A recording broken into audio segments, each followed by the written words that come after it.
What happened to my loofah? Good afternoon and welcome to Willow's Green Permaculture. Today, I'd like to talk to you about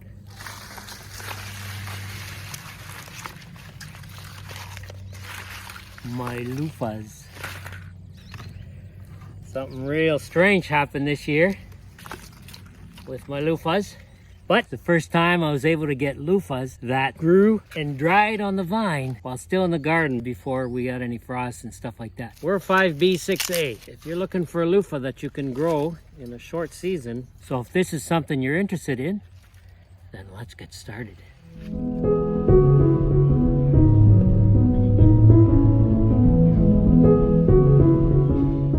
Planted 3 types of loofahs this year. This one here, which I got from Seed Savers Exchange. Really great organization down in the United States. And then I also planted these ones, which were from La Société in Quebec. And I'm pretty sure they were these ones. I had no idea they'd be so small. But La Société is found in Kamouraska, Quebec, which is climate zone 4.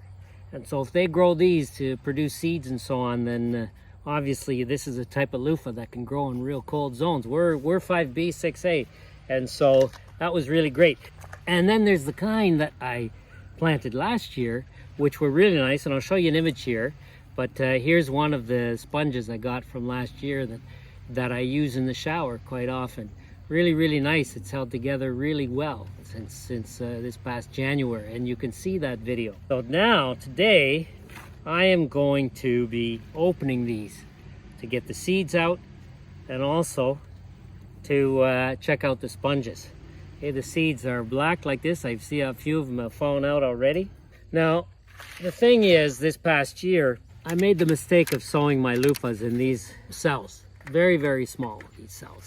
They got pretty big because I sowed them. It was in late February or early March, and so they got very big, too big for these cells. Probably a month before I could even plant them out. It was probably around the beginning of May when they were too big, and so I had to transplant them. I had to transplant them into bigger pots, and then like about this size, and then I transplanted them out. So that was 2 transplantings for a plant that doesn't like to be transplanted. And actually it was these ones that I did that with, some of these ones.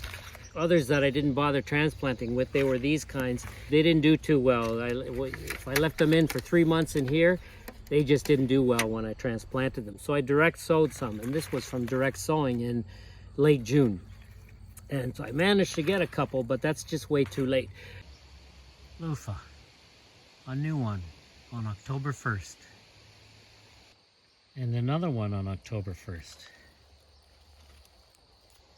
And a whole bunch of flowers on October 1st.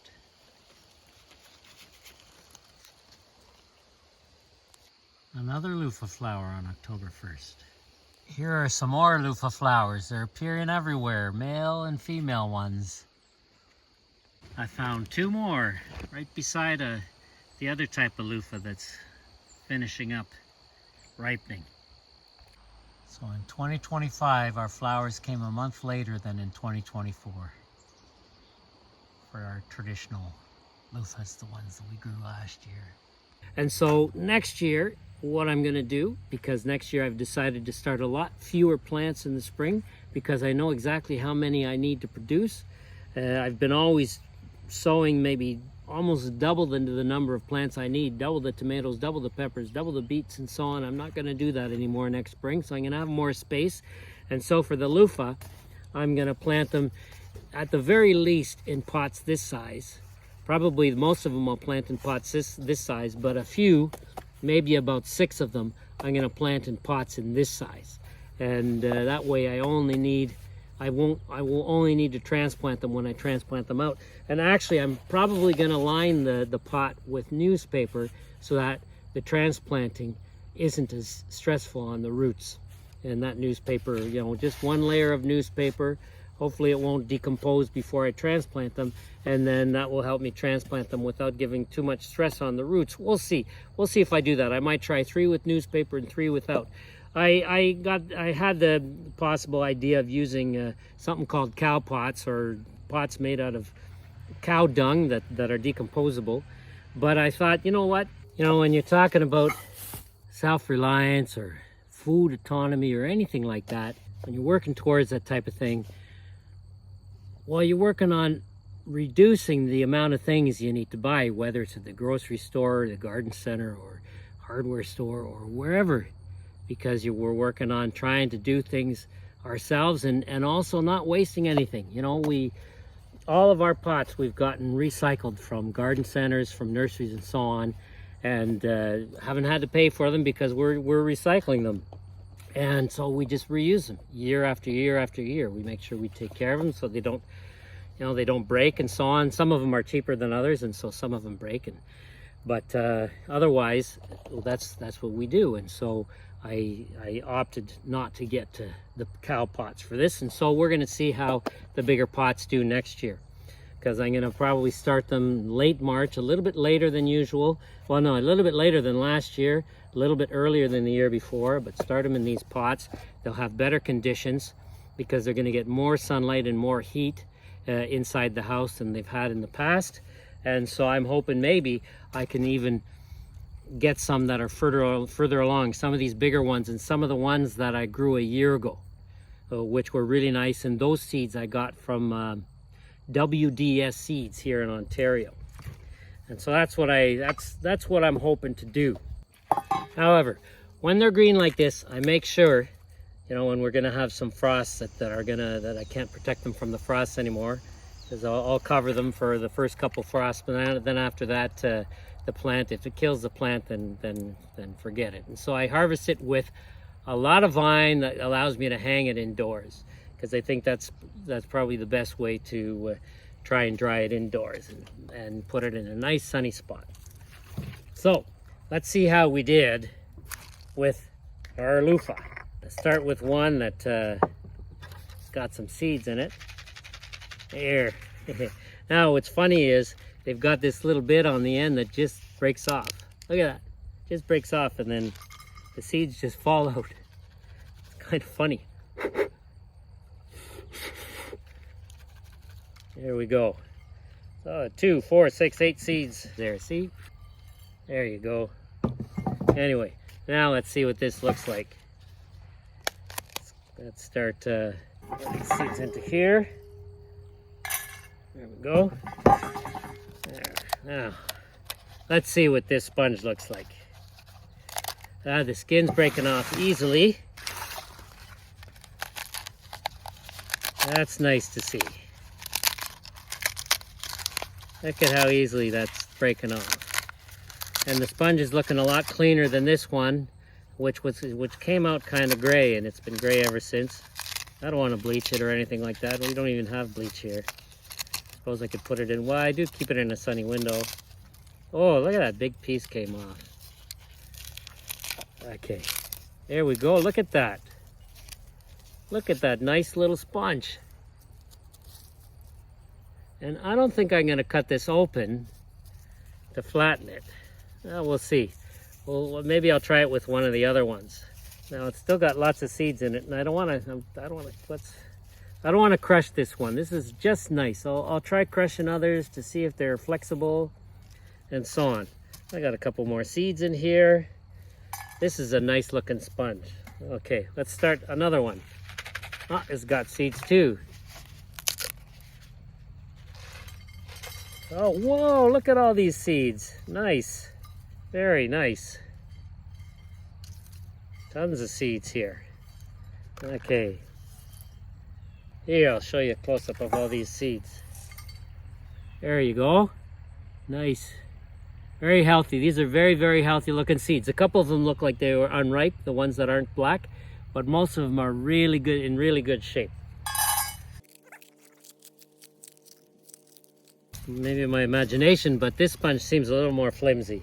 Oh yeah, let's crush this one, see what happens. No. Yeah, there, it seems brittle a little bit. A little brittle. There's some more seeds in there, but they're the ones that don't come out are the unripe ones, I'm thinking. So I'm not gonna crush any of the others because I just feel like it's gonna break. I'm gonna put it under water later and see what happens. Let's see what happens with that. Throw these in here now. Okay, next. This one doesn't have any seeds. Not any ripe ones anyway, so let's see how this one turned out. Yeah, you see it's... Oh.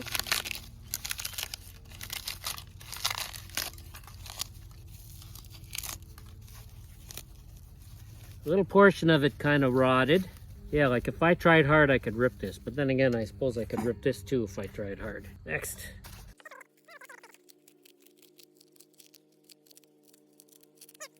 I did a video on loofahs. I think it was last January.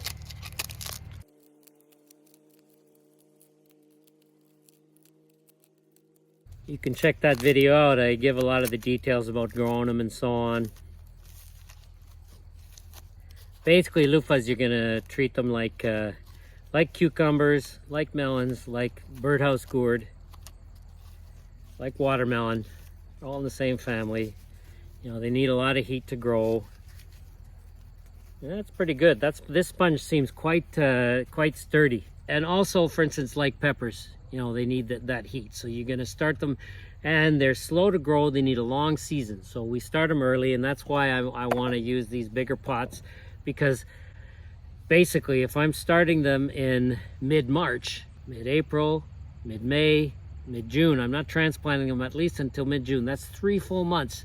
And so that's a long time. And so that's why last year this really didn't work. What's going to work better are this and this. And I think this will be the best, but I want to try with this. The first year I did a few in these and they did okay. But I think I didn't plant them early enough that first year. Now, when you start anything indoors, when it's time to plant them outdoors, or if you start them in a greenhouse or any kind of, or in a cold frame or whatever, any kind of protected environment, when it's time to plant them in the spot where you want them to stay, you mustn't forget to harden them off.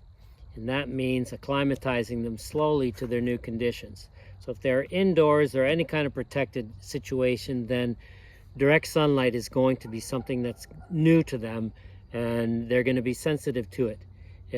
And so it's exposing them to the direct sunlight slowly. In the first day or two, it's just putting them outside, but in the shade, and so they're getting already a different type of quote-unquote direct sunlight that's modeled through shade.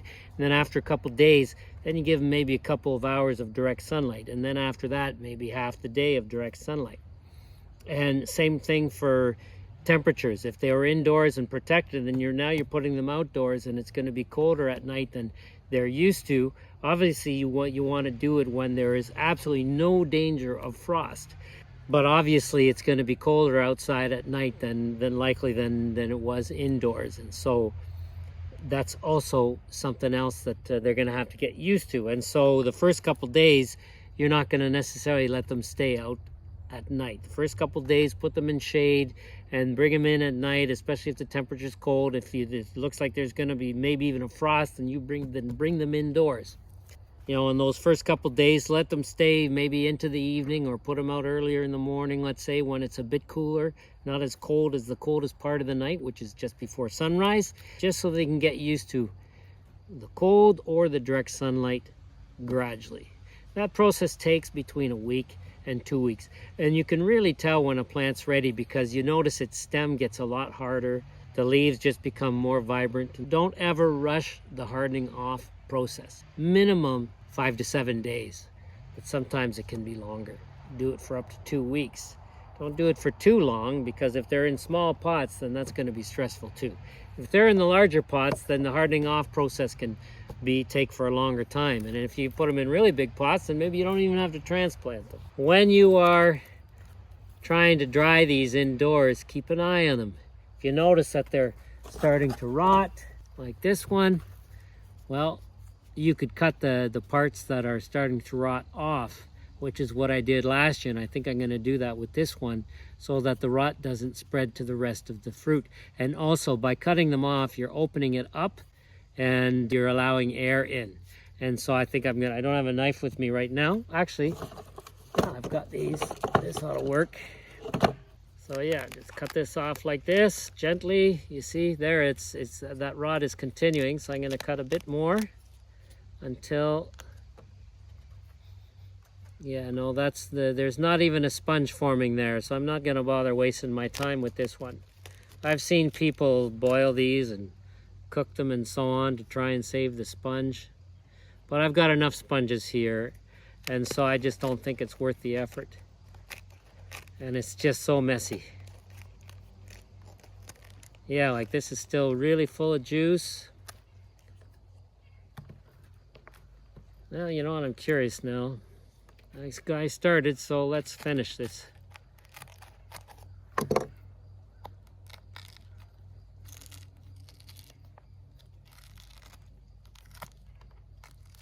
Interesting. Peel the skin off. I'm surprised at how much of this skin I'm able to get off. Oh.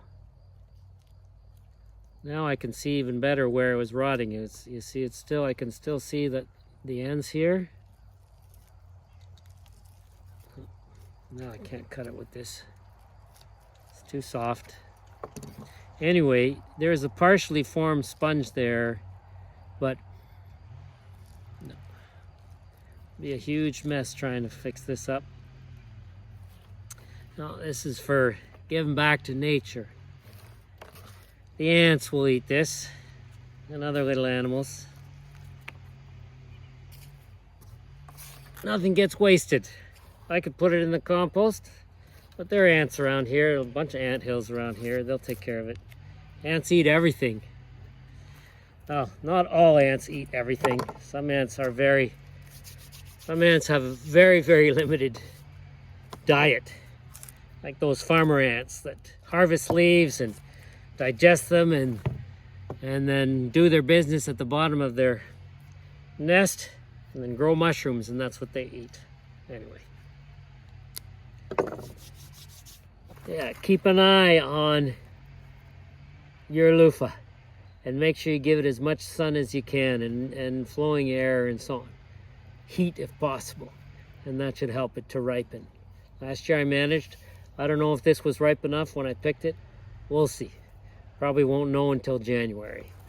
Back to cracking open loofahs. I'm gonna throw them in here.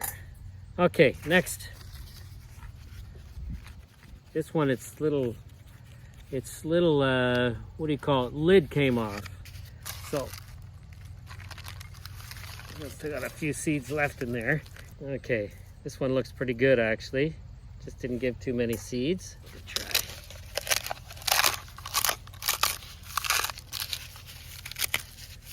So this is a loofah.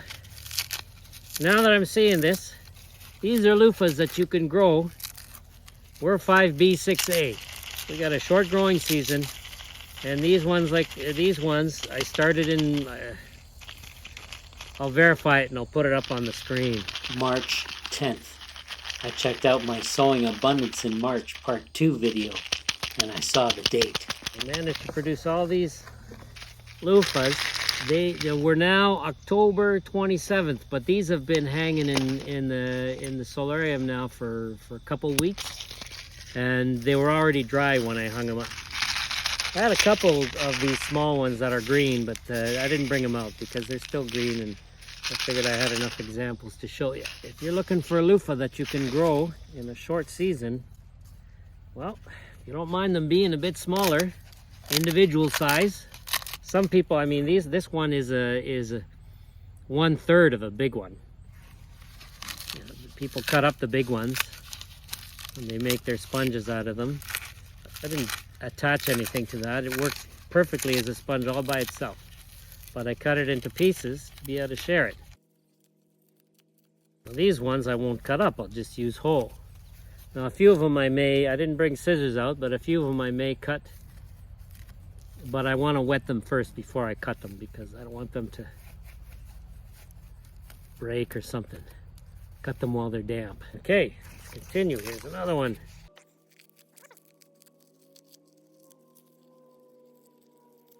This one looks like probably when I harvested it, it really wasn't very ripe. because the skin is sticking to it even though it's completely dry. So it probably just wasn't completely ripe. However, probably use this in the kitchen to wash the dishes with. That's what I use this one for, to wash the dishes, and it really works. This I can scrape my cast iron pans with it and it gets them clean. Much prefer to use this than any of those sponges that use microplastics. Okay. This one looks like a nice one. There we go. That's, I think, the biggest one yet. There's some more seeds in there, shaking around. Oh, this is a nice one. I'm going to put the seeds all over on this side. Beautiful. Next, another sort of big one. Sounds like there's lots of seeds in there. You can also cut the top off and have the seeds come out there.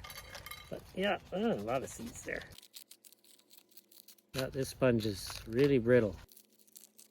You know, that's the thing. This year was a really dry season.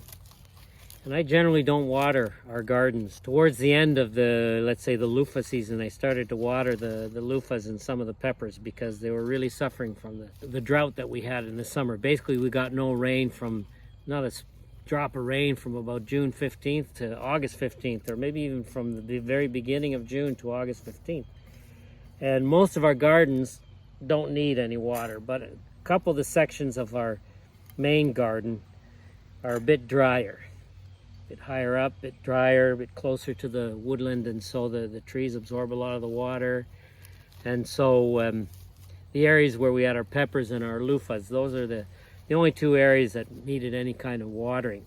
And I did that towards the end of the season, and I'm wondering if maybe that's one of the reasons why these are very brittle.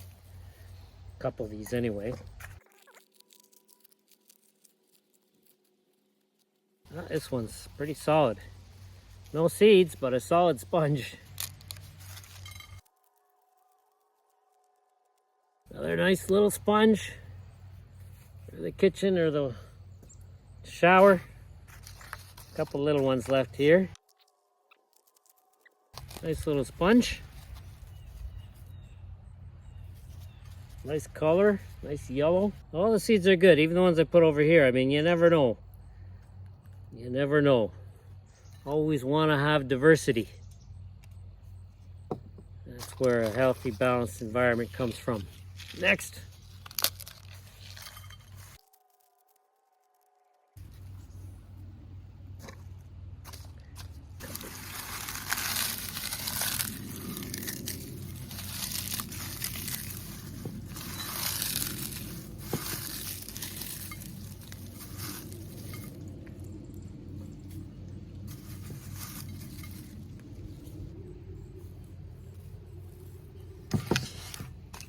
Next.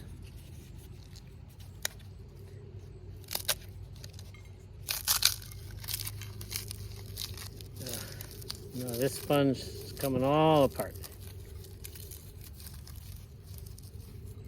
Yeah. Managed to... No, these seeds aren't viable. They're, look. You see, they're flat, brittle, they break, not viable.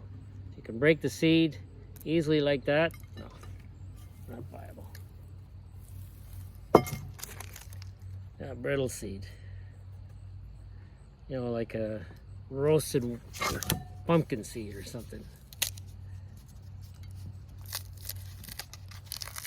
This one had no seeds in it. Yeah, a little sponge.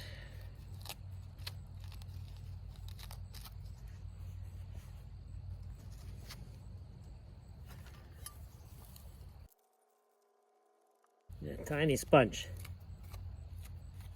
Tiny little sponge, but it's pretty solid. I'm gonna keep it. And the seeds are viable. Huh. Okay, now you know what? Let's open them all up. This one decomposed. Last one.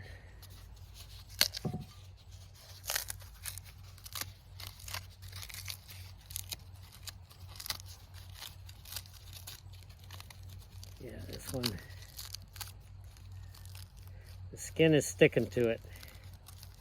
I'm going to try and pull the rest of the skin off later, but the skin is sticking to it even though it's really dry, which means this wasn't ripe at all. It wasn't even close to being ripe when I took it off the vine. Okay, so let's clean that one up later. So we got this one and all these. Well, more seeds came out of there. Look at that. Mystery seeds. I'll put them over on this side. So,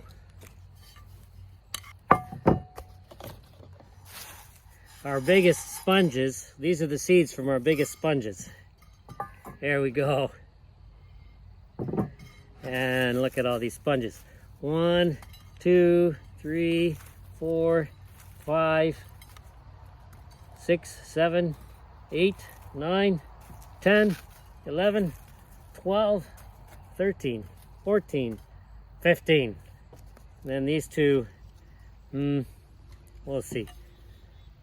15 sponges.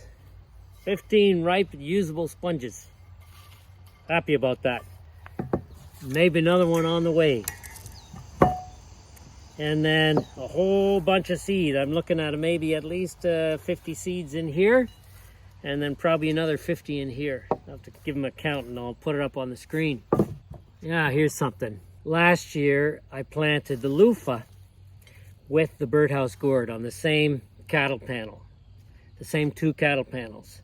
And the birdhouse gourd grew a lot faster than the loofah and just took over the whole cattle panel. And so it shaded out the loofah. And so this year I didn't do that. However, last year I also planted beans there. But the beans didn't really shade it out, but I think it's because the beans were also shaded out by the birdhouse gourd. This year I planted beans after I saw the loofah growing, and after it had grown maybe about, maybe 2 feet or 60 centimeters, that's when I sowed my beans. But those beans grew so quickly that they quickly took over the whole 2 cattle panels as well. And I was constantly cutting bean leaves to give the loofah more sunlight. And so next year, I'm going to wait until the loofah is really tall. Maybe probably wait until it's about 4 or 5 feet tall. Maybe a meter 20, a meter 50 tall. Before I plant beans, if I even plant them on those cattle panels, because I plant beans everywhere. I like to plant beans because they feed the soil wherever you plant them. However, we'll see next year, but I want to make sure that the loofah are well established next year before I plant anything else, so that they get the full sunlight they need to grow quickly and they get all the heat they need to be able to ripen quickly, because I'd like to be able to ripen more like this and more like the one from last year, which was really nice because it gave really big sponges, really big thick sponges, which was great. Like I said, I've had this for almost a year.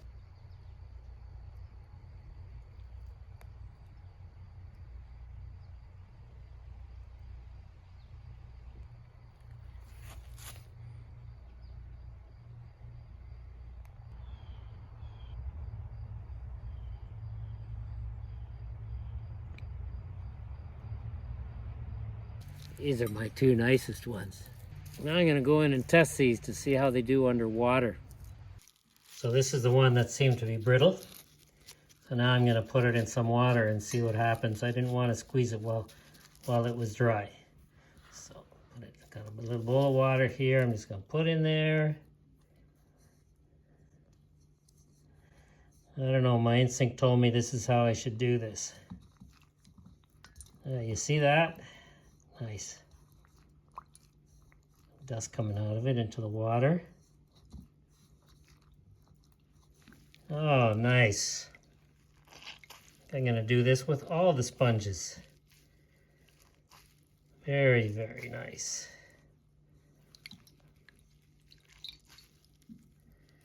Not brittle at all. All I needed was a little bit of water after drying.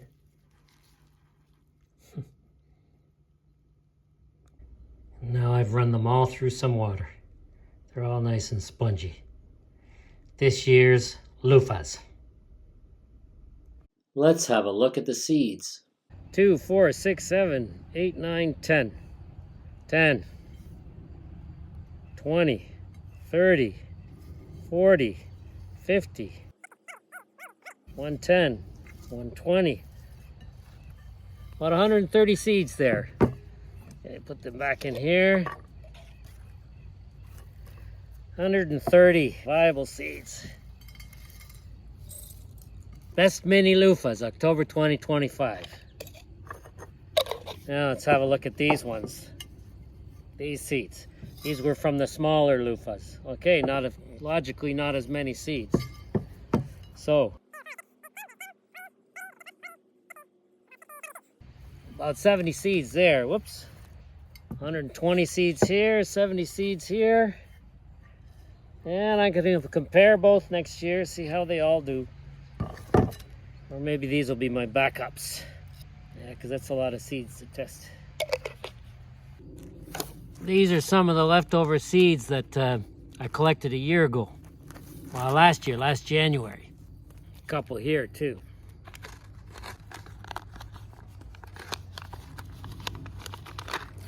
I don't have any of these seeds left. I still have a few of these ones from Seed Savers Exchange. See what they look like. Look just the same. This is how I like to store my seeds when I have lots. I put little holes in the lid. I hope you liked the video. Hope you learned something from it. You found it useful. If you enjoyed it, then please give it the thumbs up. And please share with your friends. Something else you can do to help us out is you can hype the video. If you haven't done so yet, then subscribe to our channel. Support what we do here just by subscribing.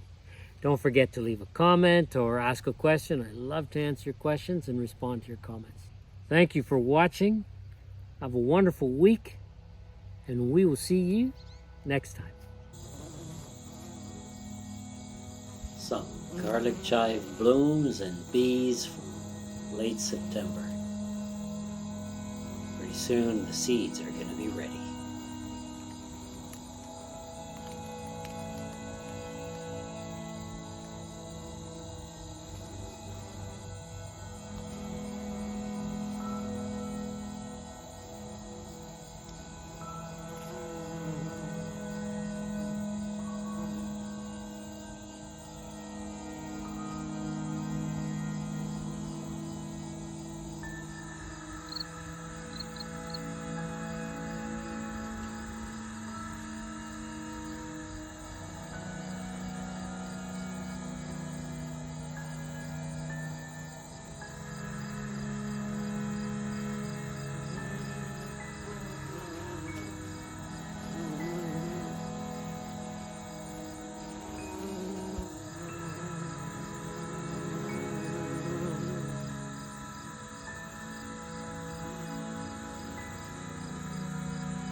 Winnowing the seed.